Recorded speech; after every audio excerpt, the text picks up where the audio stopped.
ನಮಸ್ಕಾರ, ನಾನು ಶರ್ಮಿತಾ ಶೆಟ್ಟಿ. ಬೆಂಗಳೂರಿನಲ್ಲಿ ಮತ್ತೆ ಮಾಸ್ಕ್ ಕಡ್ಡಾಯ ಆಗುತ್ತಾ? ಮಾಸ್ಕ್ ಕಡ್ಡಾಯ ಮಾಡೋದಕ್ಕೆ ಬಿಬಿಎಂಪಿ ಚಿಂತನೆಯನ್ನ ಮಾಡ್ತಾ ಇದೆ.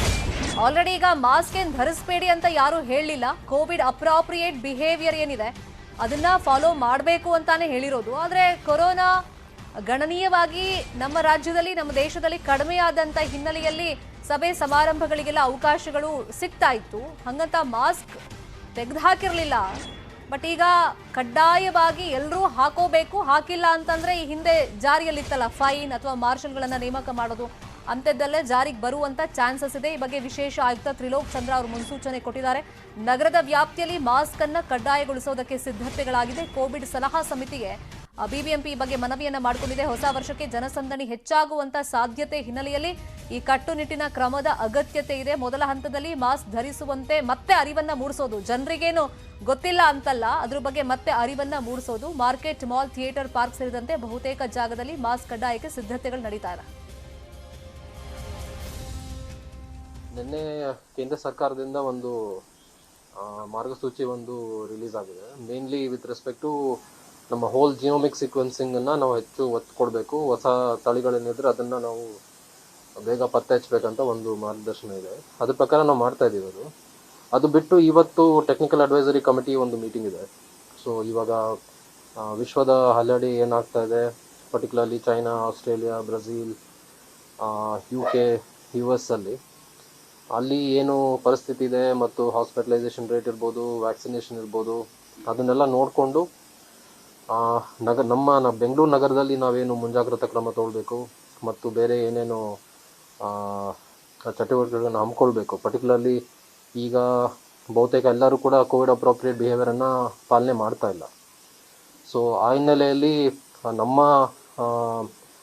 ಮಾರ್ಗಸೂಚಿ ಏನಂದರೆ, ಸದ್ಯಕ್ಕೆ ಇವಾಗ ಎಲ್ಲರೂ ಕೂಡ ಕೋವಿಡ್ ಅಪ್ರಾಪ್ರಿಯೇಟ್ ಬಿಹೇವಿಯರನ್ನು ಫಾಲೋ ಮಾಡಬೇಕು ಕಡ್ಡಾಯವಾಗಿ. ಇನ್ನು ಕೊರೋನಾ ಬಗ್ಗೆ ಆರೋಗ್ಯ ಸಚಿವ ಡಾಕ್ಟರ್ ಕೆ ಸುಧಾಕರ್ ಮಾಹಿತಿಯನ್ನು ಕೊಟ್ಟಿದ್ದಾರೆ. ಕೇಂದ್ರ ಸರ್ಕಾರ ನಮ್ಮ ರಾಜ್ಯಕ್ಕೂ ಗೈಡ್ಲೈನ್ಸ್ ಕಳಿಸಿದೆ. ನಾವು ಕೊರೋನಾ ಮೇಲೆ ನಿಗಾ ಇಟ್ಟಿದ್ದೀವಿ ಅಂತ ಮಾಹಿತಿಯನ್ನು ಕೊಟ್ಟಿದ್ದಾರೆ. ಬೇರೆ ದೇಶ ಹಾಗೆ ರಾಜ್ಯಗಳ ಬಗ್ಗೆನೂ ಕೂಡ ನಾವು ಗಮನ ಇಟ್ಟಿದ್ದೀವಿ. ಏರ್ಪೋರ್ಟ್ಗಳಲ್ಲಿ ಎಸ್ಪೆಷಲಿ ನಾವು ನಿಗಾ ವಹಿಸಿದ್ದೀವಿ. ಪಾಸಿಟಿವ್ ಬಂದ ಕೇಸ್ಗಳ ಪರಿಶೀಲನೆ ಆಗ್ತಾ ಇದೆ. ಹೊಸ ತಳಿ ಬಗ್ಗೆ ಅನುಮಾನ ಬಂದ್ರೆ ಲ್ಯಾಬ್ಗೆ ಸ್ಯಾಂಪಲ್ಗಳನ್ನ ಕಳಿಸ್ಕೊಡ್ತಾ ಇದ್ದೀವಿ. ಜಿನೋಮಿಕ್ ಸೀಕ್ವೆನ್ಸಿಂಗ್ ಪರೀಕ್ಷೆ ಕೂಡ ಆಗ್ತಾ ಇದೆ. ಇನ್ನು ಕೇಂದ್ರದ ಜೊತೆಯಲ್ಲಿ ನಿರಂತರ ಸಂಪರ್ಕದಲ್ಲಿದ್ದೀವಿ ಅಂತ ಸುಧಾಕರ್ ಹೇಳಿದ್ದಾರೆ. Yeah, Union government, especially the health department, has issued a guidelines to all the states, including Karnataka state, that we need to keep a close watch and track on the new positive cases, and all the new positive cases should be referred to the INSICOG lab, which is the central lab, subject to this genomic sequencing. So if there are any new kind of strains, we need to continuously follow up, continuously monitor if there are any new strains that are being noticed, that are being diagnosed, and based on that we can take a stock of the situation and we can control. How safe we are, sir? How safe are we? See, as of now, according to me, Indians are quite safe because of the effective and successful implementation of the vaccination. When 100% of our population is completely protected with the vaccines, with double doses, and we have also started third dose as a preventive dose or a booster dose. Even those people who have not taken third dose, I appeal to all of them to take this booster dose at the earliest. See, this is not the time for talking about curbing of any activity. We need to continuously monitor the situation in other countries as well as our other states. Of course, in this state, we will be monitoring at the airports, and we will try to send all the positive infected cases to the INSICOG for knowing any new, through the genomic sequence, we wanted to know what kind of strains are. ಇದೇ ವಿಚಾರವಾಗಿ ಮತ್ತಷ್ಟು ಮಾಹಿತಿಯನ್ನು ಕೊಡೋದಕ್ಕೆ ನೇರ ಸಂಪರ್ಕದಲ್ಲಿ join ಆಗಿದ್ದಾರೆ ನಮ್ಮ reporter ಶರಣು Hampi. Covid appropriate behaviour follow ಮಾಡಿ ಅಂತಾನೆ ಆರೋಗ್ಯ ಇಲಾಖೆ ಪ್ರತಿ ಬಾರಿ ಹೇಳ್ತಾ ಇದ್ದಿದ್ದು. ಬಟ್ ಕೊರೋನಾ ಕಡಿಮೆಯಾದಂತ ಹಿನ್ನೆಲೆಯಲ್ಲಿ ಅದ್ರ ಬಗ್ಗೆ ಜನ ಅಷ್ಟಾಗಿ ಗಮನ ಕೊಡ್ತಾ ಇರಲಿಲ್ಲ. ಈ ಗಮನ ಕೊಡಲೇಬೇಕು ಅಂತ ಅನಿವಾರ್ಯ ಪರಿಸ್ಥಿತಿ ಇದೆ. ಮತ್ತೆ ಬಿಬಿಎಂಪಿ ಕಡೆಯಿಂದ ರಾಜ್ಯ ಆರೋಗ್ಯ ಇಲಾಖೆ ಕಡೆಯಿಂದ ಏನೆಲ್ಲ ಗೈಡ್ಲೈನ್ಸ್ ಪ್ರಕಟವಾಗುವಂತ ಚಾನ್ಸಸ್ ಇದೆ, ಎಸ್ಪೆಷಲಿ ನ್ಯೂ ಇಯರ್ ಬೇರೆ ಹತ್ರ ಆಗ್ತಾ ಇರೋದ್ರಿಂದ?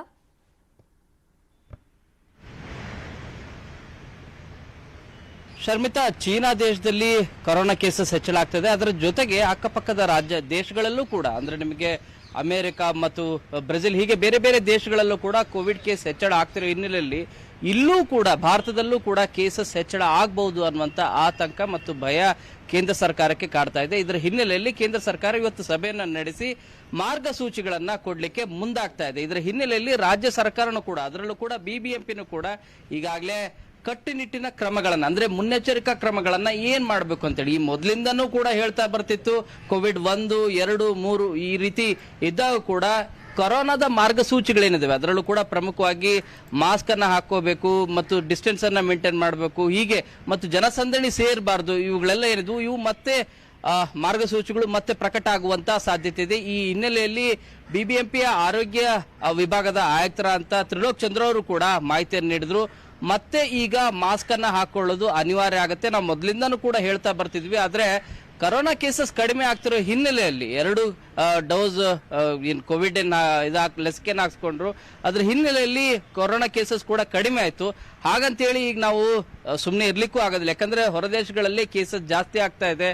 ಅದರಲ್ಲೂ ಕೂಡ ಫಾರಿನ್ ಇಂದ ಬರುವಂತವ್ರು ಏನಿದ್ದಾರೆ ಅಲ್ಲಿ ಟೆಸ್ಟ್ ಅನ್ನ ನಾವು ಈಗಲೂ 2% ಟೆಸ್ಟ್ ಮಾಡ್ತಾ ಇದೀವಿ, ಕೋವಿಡ್ ಟೆಸ್ಟ್ ಅನ್ನ.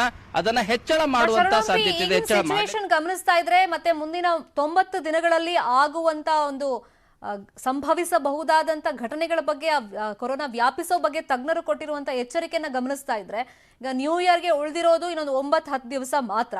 ಸೊ ಹಾಗಾಗಿ ಪಬ್, ಬಾರ್, ರೆಸ್ಟೋರೆಂಟ್ ಜೊತೆಗೆ MG road, brigade road, church street ಇಲ್ಲೆಲ್ಲ ಪರ್ಮಿಷನ್ಗಳು ಸಿಗಬಹುದಾ? ಸಿಕ್ಕರೂ ಯಾವ ತರ ಕ್ರಮಗಳನ್ನ ಅಳವಡಿಸ್ಕೊಂಡು ಸೆಲೆಬ್ರೇಷನ್ ಮಾಡೋದಕ್ಕೆ ಅವಕಾಶ ಸಿಗಬಹುದು? ಅದ್ರ ಬಗ್ಗೆ ಏನಾದ್ರೂ ಚಿಂತನೆಗಳಿದೆಯಾ ಸರ್ಕಾರದ ಮುಂದೆ?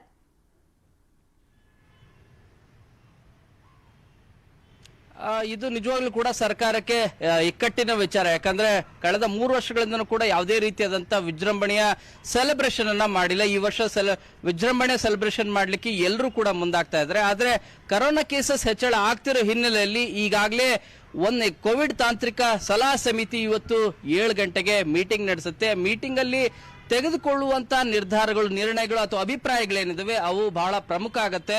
ಕೋವಿಡ್ ತಾಂತ್ರಿಕ ಸಲಹಾ ಸಮಿತಿ ಹೇಳೋದು ಜನಸಂದಣಿಯನ್ನ ಸೇರಬಾರ್ದು. ಈ ದೊಡ್ಡ ಲೆವೆಲ್ಗೆ ಸೇರಿದ್ರೆ ನಿಜವಾಗ್ಲೂ ಕೂಡ ಮುಂದೆ ನಮಗೆ ಆತಂಕ ಇದೆ. ಕೋವಿಡ್ ನ ಮಾರ್ಗಸೂಚಿಗಳೇನಿದಾವೆ, ಮಾಸ್ಕ್ ಅನ್ನ ಹಾಕೊಳ್ಳೋದು ಮತ್ತು ಸೋಷಿಯಲ್ ಡಿಸ್ಟೆನ್ಸ್ ಅನ್ನ ಮೇಂಟೈನ್ ಮಾಡೋದು, ಎಸ್ಪೆಷಲಿ ಹೊರ ದೇಶಗಳಿಂದ ಬರುವಂತವರಿಗೆ ಟೆಸ್ಟ್ ಅನ್ನ ಹೆಚ್ಚು ಮಾಡೋದು ಮತ್ತು ಆ ಸೀಕ್ವೆನ್ಸ್ ನಿಮಗೆ ಆ ಟೆಸ್ಟ್ ಮಾಡಿಸೋದೇನಿದೆ ಆ ಟೆಸ್ಟ್ ಮಾಡುವಂತ ಕೇಸಸ್ಗಳನ್ನ ಸಂಖ್ಯೆಯನ್ನ ಹೆಚ್ಚಳ ಮಾಡಬೇಕಾಗತ್ತೆ. ಇದರ ಹಿನ್ನೆಲೆಯಲ್ಲಿ ಈ ವಿಜೃಂಭಣೆ ಸೆಲೆಬ್ರೇಷನ್ಗೆ ಕಡಿವಾಣ ಹಾಕ್ಲಿಕ್ಕೆ ರಾಜ್ಯ ಸರ್ಕಾರ ಮುಂದಾಗಬಹುದು. ಈಗ ಮೊದಲ ಹಂತವಾಗಿ ಈಗ ಮಾಸ್ಕ್ ಅನ್ನ ಹಾಕೊಳ್ಳಿ ಅಂತೇಳಿ ಮತ್ತೆ ಸರ್ಕಾರ ಹೇಳಲಿಕ್ಕೆ ಮುಂದಾಗ್ತಾ ಇದೆ. ಕೇಸಸ್ ಜಾಸ್ತಿ ಆದ್ರೆ ಇನ್ನೊಂದು ವಾರದಲ್ಲಿ ಕೇಸಸ್ ಏನಾದ್ರೂ ಒಂದು ಹಂತದಲ್ಲಿ 5% ಆದ್ರೂ ಹೆಚ್ಚಳ ಆಯ್ತು ಅಂದ್ರೆ ದಂಡ ಹಾಕುವಂತ ಪ್ರಕ್ರಿಯೆ ಕೂಡ ಬಿಬಿಎಂಪಿ ಮುಂದಾಗುತ್ತೆ. ಅಂದ್ರೆ ರಾಜ್ಯ ಸರ್ಕಾರ ಮುಂದಾಗುವಂತ ಸಾಧ್ಯತೆ ಇದೆ. ಯಾಕಂದ್ರೆ ಬೆಂಗಳೂರಿನಲ್ಲಿ ಅತಿ ಹೆಚ್ಚು ಜನಸಂಖ್ಯೆ ಇರೋದು 1.25 ಕೋಟಿಯಷ್ಟು ಜನರಿರೋ ಕಾರಣಕ್ಕಾಗಿ ಇಲ್ಲಿ ಜನಸಂದಣಿ ಒಂದು ಕಡೆಗೆ ಸೇರದೇ ಇರೋ ರೀತಿಯಾಗಿ ನ್ಯೂ ಇಯರ್ ಸೆಲೆಬ್ರೇಷನ್ಗೆ ಬಹಳ ಜನ ಎಲ್ಲರೂ ಕಾತರಿಂದ ಕಾಯ್ತಿದ್ದಾರೆ. ಆದ್ರೆ ಒಂದಷ್ಟು ಮಾರ್ಗಸೂಚಿಗಳನ್ನಂತೂ ಖಂಡಿತವಾಗೂ ಕೂಡ ಸರ್ಕಾರ ಹೊರಡಿಸುವಂತ ಸಾಧ್ಯತೆ ಇದೆ. ಇವತ್ತು ಸಂಜೆ ಅಥವಾ ನಾಳೆ ವೇಳೆಗೆ ಕೊರೋನಾದ ಮಾರ್ಗಸೂಚಿಗಳು ರಾಜ್ಯ ಸರ್ಕಾರದಿಂದ ಆರೋಗ್ಯ ಇಲಾಖೆಯಿಂದ ಹೊರಡಿಸುವಂತ ಸಾಧ್ಯತೆ ಇದೆ. ಶರ್ಮಿತಾ, ಅದೇನು ಗೈಡ್ ಲೈನ್ಸ್ ನಾವು ಫಾಲೋ ಅಪ್ ಮಾಡೋಣ. Thank you so much. ಈ ಕ್ಷಣದ ಅಪ್ಡೇಟ್ಸ್ಗೆ ಶರಣ ಹಂಪಿ.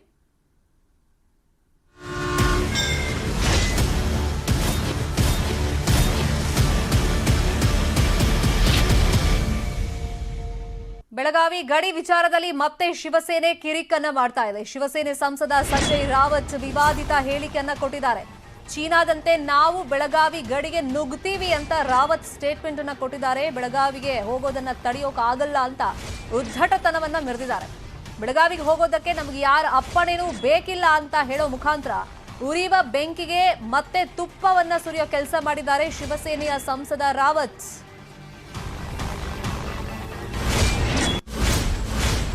ಈಗ ಅಧಿವೇಶನಕ್ಕೆ ಪರ್ಯಾಯವಾಗಿ ಮಹಾಮೇಳಾವ್ಗೆ ಸಿದ್ಧತೆಗಳನ್ನ ಮಾಡ್ಕೊಂಡಿದ್ದು, ಅಲ್ಲಿನ ಸಂಸದರು ಇಲ್ಲಿಗೆ ಬರ್ತೀವಿ ಅಂತ ಹೇಳ್ಕೊಂಡಿದ್ದು, ಅದಕ್ಕೆ ಪರ್ಮಿಷನ್ ಸಿಕ್ಕಿರಲಿಲ್ಲ. ಅದಕ್ಕೂ ಮುಂಚಿತವಾಗಿ ಇಬ್ರು ಸಚಿವರುಗಳು ಬರ್ತೀನಿ ಅಂತ ಹೇಳಿದಾಗ್ಲೂ ಕೂಡ ಪರ್ಮಿಷನ್ ಸಿಕ್ಕಿರಲಿಲ್ಲ. ರೀಸೆಂಟ್ ಆಗಿ ನಡೀತಿರುವಂತ ಬೆಳವಣಿಗೆ ಗಮನಿಸಿದಾಗ ಈಗ ಒಂದ್ ಹೆಜ್ಜೆ ಮುಂದೆ ಹೋಗಿ ಸಂಜಯ್ ರಾವತ್ ಅವರು ಚೀನಾದಂತೆ ನಾವು ಬೆಳಗಾವಿ ಗಡಿಯೊಳಗೆ ನುಗ್ಗು ಬರ್ತೀವಿ, ನಮ್ಗೆ ಯಾರ ಅಪ್ಪಣೆನೂ ಬೇಕಿಲ್ಲ ಅಂತ ಹೇಳಿದ್ದಾರೆ. देखिए, बात इंच की नहीं है। वैसे तो उनकी सरकार जो दिल्ली में बैठी है वो भी इंच इंच की भाषा करते हैं कि चाइना को इंच भी नहीं देगी, लेकिन चाइना घुस गया है। चाइना घुस, हम भी घुसेंगे। घुसने के लिए हमें किसी की परमिशन की जरूरत नहीं है, लेकिन हम मानते हैं ये देश एक है, ये मसला बातचीत से सुलझ सकता है। लेकिन कर्नाटक के मुख्यमंत्री जानबूझकर आग लगा रहे हैं, इसलिए कि महाराष्ट्र में एक इतनी कमजोर सरकार बैठी है जो इस विषय पर भूमिका नहीं ली। जिस विषय पे 100 से भी ज़्यादा लोगों ने बलिदान दिया है, उसके ऊपर अगर राज्य के मुख्यमंत्री उप मुख्यमंत्री अपनी भूमिका भी नहीं लेते तो मुंबई जैसे लोग आवाज चढ़ाकर बड़ा चढ़ाकर बात तो करेंगे ही। हमारा कोई व्यक्तिगत झगड़ा नहीं है सरकार से या राज्य कर्नाटक के लोगों से। ये 70 साल पुराना मसला है, ये मानवता का मसला है। लोगों के ऊपर वहाँ अन्याय अत्याचार हो रहा है, एट्रोसिटीज हो रहे हैं, उसके खिलाफ। ಇನ್ನು ಶಿವಸೇನೆ ಸಂಸದ ರಾವತ್ ಹೇಳಿಕೆಯನ್ನ ರಾಜ್ಯ ನಾಯಕರು ಖಂಡಿಸಿದ್ದಾರೆ. ಪುಂಡಾಟಿಕೆನೆಲ್ಲ ಸಂಪೂರ್ಣ ಹತ್ತಿಕ್ಕತಕ್ಕಂಥ ಶಕ್ತಿ ಸರ್ಕಾರಕ್ಕಿದೆ. ಈ ಪುಂಡಾಟಿಕೆನೆಲ್ಲ ಸಂಪೂರ್ಣ ಹತ್ತಿಕ್ಕತಕ್ಕಂಥ ಶಕ್ತಿ ಸರ್ಕಾರಕ್ಕಿದೆ. ಜವಾಬ್ದಾರಿಯುತವಾದಂಥ ವ್ಯಕ್ತಿ ಆಡುವ ಮಾತಲ್ಲ. ಎರಡೂ ರಾಜ್ಯದ ಜನರು ಶಾಂತಿಯಿಂದ ನೆಮ್ಮದಿಯಿಂದ ಬದುಕಬೇಕು ಅನ್ನುವಂಥದ್ದು ಎರಡೂ ಸರ್ಕಾರದ ಇಚ್ಛೆ ಮತ್ತು ಕೇಂದ್ರ ಸರ್ಕಾರದ ಇಚ್ಛೆ ಇದೆ. ಹಾಗಾಗಿ ಏನೇನೋ ಮಾಡಿ ಭಾವನೆಗಳನ್ನು ಕೆರಳಿಸುವಂಥ ಒಂದು ವ್ಯರ್ಥ ಪ್ರಯತ್ನವನ್ನು ಮಾಡ್ತಾರೆ. ಯಾರೂ ಕೂಡ ಇದಕ್ಕೆ ಗಮನ ಕೊಡಬಾರ್ದು. ಇಂಥ ಬೇಜವಾಬ್ದಾರಿ ಹೇಳಿಕೆಗಳನ್ನು ಇಂಥ ನಾಯಕರು ನೀಡಬಾರ್ದು. ನಮ್ಮ ಕೇಂದ್ರದ ಗೃಹ ಸಚಿವರು ವಿನಂತಿ ಮಾಡ್ಕೊಂಡಿದ್ದಾರೆ, ಎರಡೂ ರಾಜ್ಯಗಳ ವಿರೋಧ ಪಕ್ಷಗಳು ಕೂಡ ಇದಕ್ಕೆ ಸಹಕಾರ ಮಾಡಬೇಕು. ಕೋರ್ಟ್ ಆರ್ಡರ್ ಏನಿದೆ ಅದಕ್ಕೆ ಏನು ಬರ್ತದೆ ಅದನ್ನು ನಿರೀಕ್ಷೆ ಮಾಡೋಣ. ಅಷ್ಟರ ಒಳಗಾಗಿ ಅನಾವಶ್ಯಕವಾಗಿ ಭಾವನೆಗಳನ್ನು ಕೆರಳಿಸುವಂಥ ಮಾತಾಡಬಾರ್ದು ಅಂತೇಳಿ ಹೇಳಿ ವಿನಂತಿ ಮಾಡ್ಕೊಂಡಿದ್ದಾರೆ. ಅಷ್ಟರ ಮೇಲೂ ಕೂಡ ಈ ರೀತಿಯ ಮಾತುಗಳನ್ನು ಆಡ್ತಾರೆ ಅಂತ ಹೇಳಿದ್ರೆ ಜನ ಅವ್ರ ಬಗ್ಗೆ ಆಲೋಚನೆ ಮಾಡಬೇಕು. ಸರ್ಕಾರಕ್ಕೆ ಪಂಚಮಸಾಲಿ 2A ಮೀಸಲಾತಿಯ ಟೆನ್ಷನ್ ದಿನದಿಂದ ದಿನಕ್ಕೆ ಜಾಸ್ತಿ ಆಗ್ತಾ ಇದೆ. ಸುವರ್ಣಸೌಧದತ್ತ ಆಗಮಿಸ್ತಾ ಇದೆ ಪಾದಯಾತ್ರೆ. ಹಾಗಾಗಿ ಇಕ್ಕಟ್ಟಿನಲ್ಲಿ ಸಿಎಂ ಬಸವರಾಜ ಬೊಮ್ಮಾಯಿ ಅವರು ಇದ್ದಾರೆ. ವರದಿಯನ್ನ ನೀಡಲಿದೆ ಶಾಶ್ವತ ಹಿಂದುಳಿದ ವರ್ಗದ ಆಯೋಗ. ನಾಳೆ ಸಿಎಂ ಕೈ ಸೇರುತ್ತೆ ಶಾಶ್ವತ ಹಿಂದುಳಿದ ಆಯೋಗದ ಒಂದು ವರದಿ. ಈಗ ಈ ಬಗ್ಗೆ ನಾಳೆ ಸಂಜೆ ಸಚಿವ ಸಂಪುಟದಲ್ಲಿ ಸಭೆಯನ್ನ ಮಾಡೋದಕ್ಕೆ, ಚರ್ಚೆಯನ್ನ ಮಾಡೋದಕ್ಕೆ ನಿರ್ಧಾರಕ್ಕೆ ಬಂದಿದ್ದಾರೆ ಸಿಎಂ. ಆದರೆ ಈಗ ಗಡುವಿನ ಮೇಲೆ ಗಡುವನ್ನ ಪಂಚಮಸಾಲಿ ಸಮುದಾಯ ಕೊಡ್ತಲೇ ಇದೆ. ಬಸವ ಜಯ ಮೃತ್ಯುಂಜಯ ಸ್ವಾಮೀಜಿ ಕೊಡ್ತಲೇ ಇದ್ದಾರೆ. ಒಂದ್ ವೇಳೆ ನೀವು ಮೀಸಲಾತಿ ಅನೌನ್ಸ್ ಮಾಡಿದ್ರೆ 2A ಮೀಸಲಾತಿ ಕೊಟ್ರೆ ನಿಮಗೆ ಸನ್ಮಾನ ಮಾಡ್ತೀವಿ, ಇಲ್ಲ ಅಂದ್ರೆ ನಾವು ಉಗ್ರ ರೀತಿಯಲ್ಲಿ ಮತ್ತೆ ಹೋರಾಟವನ್ನ ಮಾಡಬೇಕಾಗುತ್ತೆ, ಸುವರ್ಣಸೌಧಕ್ಕೆ ಮುತ್ತಿಗೆ ಹಾಕಬೇಕಾಗುತ್ತೆ ಅಂತ ಆಲ್ರೆಡಿ ಎಚ್ಚರಿಕೆಯನ್ನ ಕೊಟ್ಬಿಟ್ರು. ಸೊ ಈಗ ನೋಡಿದ್ರೆ ಸುವರ್ಣಸೌಧದತ್ತ ಪಾದಯಾತ್ರೆ ಬರ್ತಾ ಇದೆ. ಈ ಮಧ್ಯದಲ್ಲಿ ಇಕ್ಕಟ್ಟಿನಲ್ಲಿ ಸರ್ಕಾರ ಇದೆ.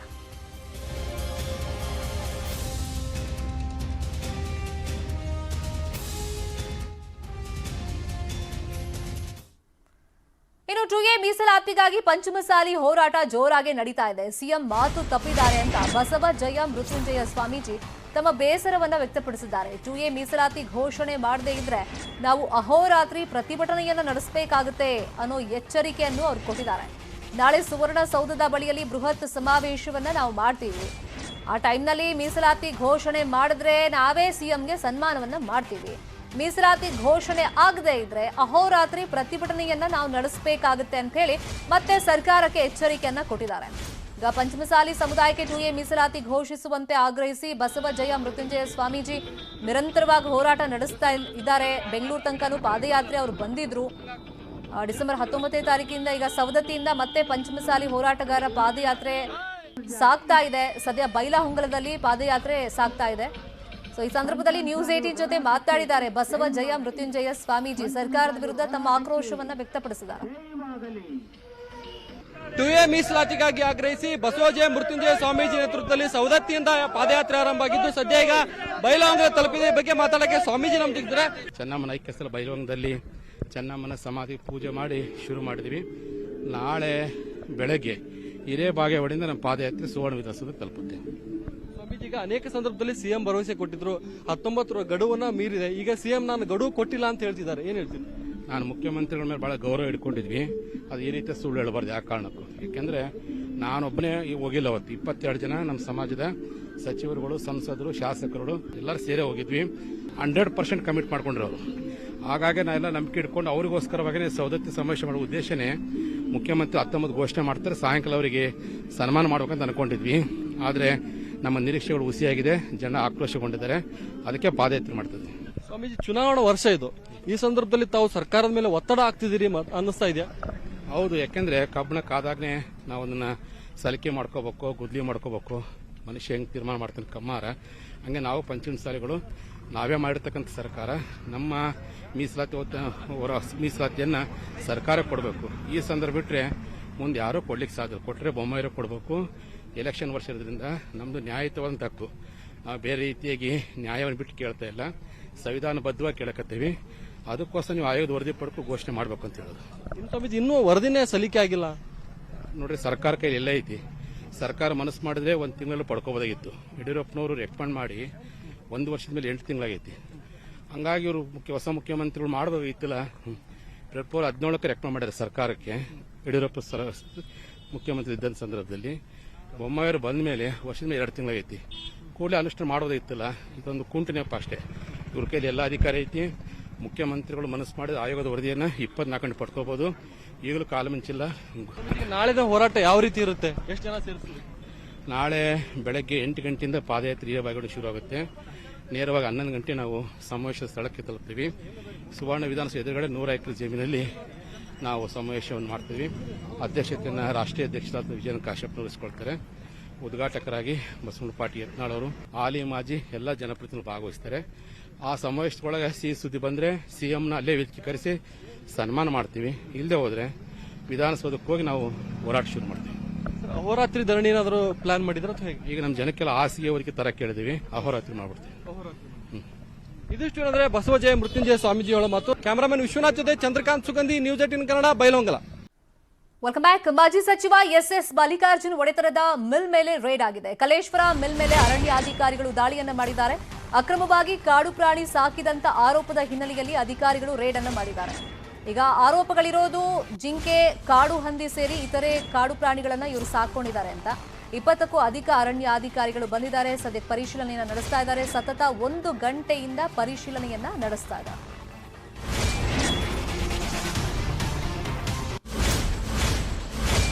ಮಾಜಿ ಸಚಿವ ಎಸ್ ಮಲ್ಲಿಕಾರ್ಜುನ್ ಒಡೆತನದ ಮಿಲ್ ಮೇಲೆ ರೇಡ್ ಆಗಿರೋದು. ಕಲೇಶ್ವರ ಮಿಲ್ ಮೇಲೆ ಅರಣ್ಯಾಧಿಕಾರಿಗಳು ದಾಳಿಯನ್ನ ಮಾಡಿದ್ದಾರೆ. 1 ಗಂಟೆಯಿಂದ ಪರಿಶೀಲನೆಯನ್ನ ಮುಂದುವರೆಸಿದ್ದಾರೆ. ಈಗ ಸಂಶಯಗಳೇನಿದೆ ಅಂದ್ರೆ ಜಿಂಕೆ, ಕಾಡು ಹಂದಿ ಸೇರಿದಂತೆ ಇತರೆ ಪ್ರಾಣಿಗಳನ್ನ ಇವರು ಅನಧಿಕೃತವಾಗಿ ಸಾಕ್ತಾ ಇದ್ದಾರೆ ಅಂತ. ಇದೇ ವಿಚಾರವಾಗಿ ಮತ್ತಷ್ಟು ಮಾಹಿತಿಯನ್ನು ಕೊಡೋದಕ್ಕೆ ಫೋನ್ ಸಂಪರ್ಕದಲ್ಲಿ ಜಾಯಿನ್ ಆಗಿದ್ದಾರೆ ನಮ್ಮ ರಿಪೋರ್ಟರ್ ಸಂಜಯ್. ಜಿಂಕೆ, ಕಾಡಹಂದಿ ಸೇರಿದಂತೆ ಇತರೆ ಪ್ರಾಣಿಗಳನ್ನ ಇವರು ಅನಧಿಕೃತವಾಗಿ ಸಾಕ್ತಾ ಇದ್ದಾರೆ ಅಂತ ಸಂಶಯದ ಮೇಲೆ ದಾಳಿಯಾಗಿದೆ. ಸದ್ಯಕ್ಕೆ ಅಂತದ್ದೇನಾದ್ರೂ ಸಾಕ್ಷ್ಯಗಳು ಸಿಕ್ತಾ? ಶರ್ಮಿತಾ, ಏನು ಕಳೆದ 1 ಗಂಟೆಯಿಂದನೂ ಕೂಡ ಸತತವಾಗಿ ಏನು ಅಧಿಕಾರಿಗಳು ಒಳಗಡೆ ಹೋಗಿ ಪರಿಶೀಲನೆ ಮಾಡ್ತಾ ಇದ್ದಾರೆ. ಆದ್ರೆ ಆ ಮಿಲ್ ಒಳಗಡೆ ಯಾರು ಕೂಡ ಮಾಧ್ಯಮದವ್ರನ್ನ ಅಲೋ ಮಾಡಿಲ್ಲ. ಹಾಗಾಗಿ ಇನ್ನೂ ತಪಾಸಣೆ ನಡೀತಾ ಇದೆ. ಏನು ಅಧಿಕಾರಿಗಳು ಹೊರ ಬಂದ ನಂತರವೇ ಒಂದು ಮಾಹಿತಿ ಸಿಗಬೇಕಾಗಿದೆ. ಯಾಕಂದ್ರೆ ಸಾಕಷ್ಟು ದಿನಗಳಿಂದ ಒಂದು ಮಾಹಿತಿ ಇದೆ ಅಂತ ಹೇಳಿ ಏನು ಜಿಂಕೆ ಮತ್ತು ಕಾಡಹಂದಿಯನ್ನ ಅಲ್ಲಿ ಸಾಕಣೆ ಮಾಡ್ತಿದ್ದಾರೆ. ದಾವಣಗೆರೆಯಲ್ಲೇ ಇರೋದಾ ಮಿಲ್? ಅಂದ್ರೆ ಯಾವ ತರದ ಮಿಲ್ ಇದು? ಅಕ್ಕಿ ಮಿಲ್ಲ? ಇದು ಅಕ್ಕಿ ರೈಸ್ ಮಿಲ್ಲು. ಅದ್ರೊಳಗಡೆ ಕೆಲವೊಂದಿಷ್ಟು ಕುದುರೆ ಮತ್ತೆ ಪ್ರಾಣಿಗಳನ್ನೆಲ್ಲ ಸಾಕಿದ್ದಾರೆ. ಅದರಲ್ಲಿ ಜಿಂಕೆ ಮತ್ತು ಕಾಡಹಂದಿಗಳನ್ನು ಸಹ ಇಟ್ಟಿದ್ದಾರೆ ಅಂತ ಹೇಳಿ ಸಾಕಷ್ಟು ದಿನಗಳಿಂದ ಮಾಹಿತಿ ಬಂತು. ಅದ್ರ ಮೇರೆಗೆ ಒಂದು 20ಕ್ಕೂ ಅಧಿಕ ಜನರ ಒಂದು ಅರಣ್ಯ ಇಲಾಖೆ ತಂಡದವರು ಒಂದು ಮಿಲ್ಗೆ ಭೇಟಿ ನೀಡಿ ಒಂದು ಪರಿಶೀಲನೆ ನಡೆಸ್ತಾ ಇದ್ದಾರೆ. ಇನ್ನು ಒಳಗಡೆ ಅಧಿಕಾರಿಗಳು ಪರಿಶೀಲನೆ ನಡೆಸ್ತಿದ್ದಾರೆ. ಅದಾದ ಬಳಿಕ ಏನು ಮಾಹಿತಿ ಅಂದ್ರೆ ಅಲ್ಲಿ ಜಿಂಕೆ ಅಥವಾ ಕಾಡಂದಿ ಇಟ್ಟಿದ್ದಾರೆ. ಎಷ್ಟು ವಿಸ್ತೀರ್ಣದಲ್ಲಿದೆ? ಯಾಕಂದ್ರೆ 20ಕ್ಕೂ ಹೆಚ್ಚು ಅಧಿಕಾರಿಗಳು ಬಂದಿದಾರಲ್ಲ, ಎಷ್ಟು ವಿಸ್ತೀರ್ಣದಲ್ಲಿದೆ ಇದು? ಇದು ಸುಮಾರು ಒಂದು ಎಕರೆಗೂ ಅಧಿಕವಾಗಿ ವಿಸ್ತೀರ್ಣ ಇದೆ. ಒಳಗಡೆ ಮಿಲ್ ಇದೆ, ಆಮೇಲೆ ಫಾರ್ಮ್ ಹೌಸ್ ತರ ಒಂದು ಏನು ಪ್ರಾಣಿಗಳನ್ನ ಸಾಕಲೆ, ಕುದುರೆಗಳು, ಹಸು ಆಗಿರ್ಬೋದು, ಆಮೇಲೆ ಮೇಕೆ, ಕೆಲವೊಂದು ಪ್ರಾಣಿಗಳನ್ನು ಕೂಡ ಸಾಕಣೆ ಮಾಡಿದ್ದಾರೆ ಅವರು ಅದೇ ಮಿಲ್ ಒಳಗಡೆನೆ ಒಂದು ಫಾರ್ಮ್ ಹೌಸ್ ಅಲ್ಲಿ. ಹಾಗಾಗಿ ಈಗ ಅಧಿಕಾರಿಗಳು ಇನ್ನೂ ಪರಿಶೀಲನೆ ನಡೆಸ್ತಾ ಇದ್ದಾರೆ. ಪರಿಶೀಲನೆ ನಡೆಸಿ ಹೊರಗಡೆ ಬಂದ ನಂತರವೇ ಏನು ಸಂಪೂರ್ಣ ಮಾಹಿತಿ ಸಿಗಲಿದೆ ಅಂತ. ಅಲ್ಲ, ಅದೇನು ಹೊರವಲಯದಲ್ಲಿ ಇದೆಯಾ? ಸುತ್ತಮುತ್ತ ವಿಜುವಲ್ಸ್ ಅಲ್ಲಿ ಗಮನಿಸ್ತಿದ್ದಂಗೆ ಅಕ್ಕಪಕ್ಕ ಮನೆ ಮತ್ತೆ ಕಮರ್ಷಿಯಲ್ ಬಿಲ್ಡಿಂಗ್ಸ್ ಎಲ್ಲ ಕಾಣಿಸ್ತಾ ಇದೆ. ಸಿಟಿ ಮಧ್ಯದಲ್ಲೇ ಇರೋದಾ? ಮಧ್ಯದಲ್ಲೇ ಇರುವಂತದ್ದು. ಅದು ಸಂಪೂರ್ಣ ಸುತ್ತಲೂ ಕೂಡ ಒಂದು ಎತ್ತರವಾದ ಕಾಂಪೌಂಡ್ ಇರೋದ್ರಿಂದ ಒಳಗಡೆ ಇರುವಂತದ್ದು ಏನು ಕೂಡ ನಮಗೆ ಹೊರಗಡೆ ಇರೋರಿಗೆ ಕಾಣೋದಿಲ್ಲ. ಹಾಗಾಗಿ ಒಳಗಡೆ ಕೂಡ ಯಾರನ್ನೂ ಬಿಡ್ತಾ ಇಲ್ಲ. ಗೇಟ್ಗೆ ಒಂದು ಲಾಕನ್ ಮಾಡಿ ಅಲ್ಲಿ ಒಳಗಡೆನೆ ಅಧಿಕಾರಿಗಳು ಒಂದು ಪರಿಶೀಲನೆ ನಡೆಸ್ತಾ ಇದ್ದಾರೆ ಅಂತ. ಫೈನ್, ಥ್ಯಾಂಕ್ ಯು ಸಂಜಯ್ ಈ ಕ್ಷಣದ ಅಪ್ಡೇಟ್ಸ್ಗೆ.